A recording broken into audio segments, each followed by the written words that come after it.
Wala naman pasok bukas eh. Ayain ko nga sila Jaloy pati si Ian. Manood tsaka magtulog dito sa bahay. So yan. Oy, Rek, napatawag ka. Yan, punta kayo dito sa bahay. Daanan mo ulit si Jaloy. Punta ko lang siya. Mag-sleepover kayo dito. Sige, Rek. Mag-sleep over kami dyan ni Jaloy. Tsaka manood na rin tayo ng movie ulit. Rek, sige, Rek. Tanong ko lang si Jaloy. Tawagan ko nga si Jaloy. Loloy!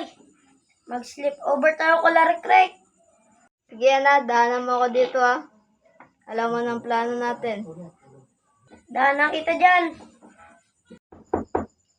Diyan ata sila.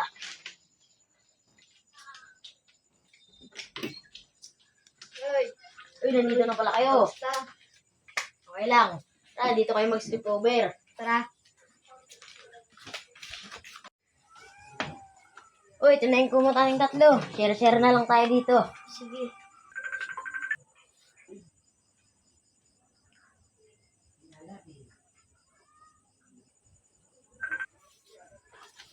Rek, ano panoodin natin?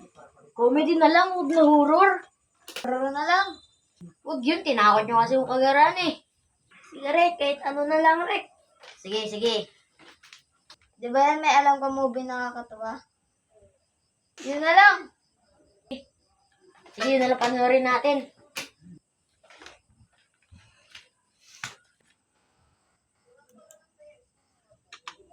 Tell me your name.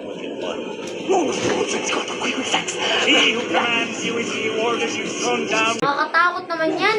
Okay na yan. Oo, yan na lang. Sige, sige na nga, yun na lang.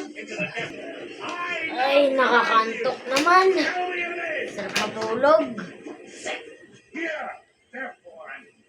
Direk, matulog ka muna dyan. Huwag ka lang maingay. Sige. Give me your name, demon. Yan, patay mo ilaw para mas maganda namin ang movie.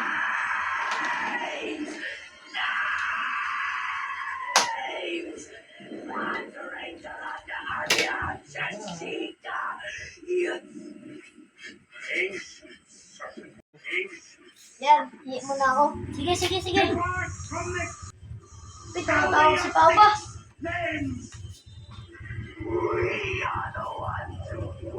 Yan, gawin natin ang plano. Sige, sige. Gawin na natin ang plano.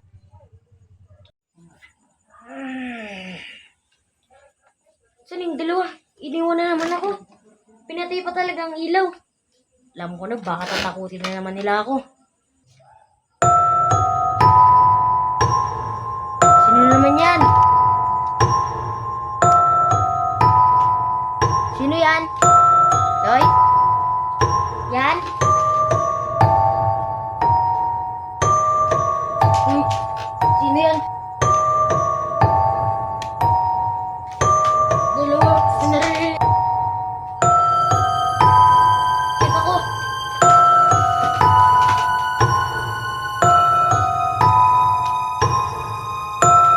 Sino yan?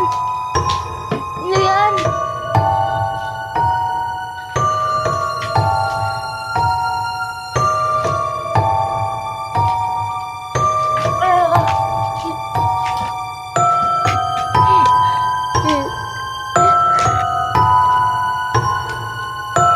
Takot na takot ka man dyan, Rick. Kami lang to ni Sian. Oo nga, kami lang to ni Jaloy.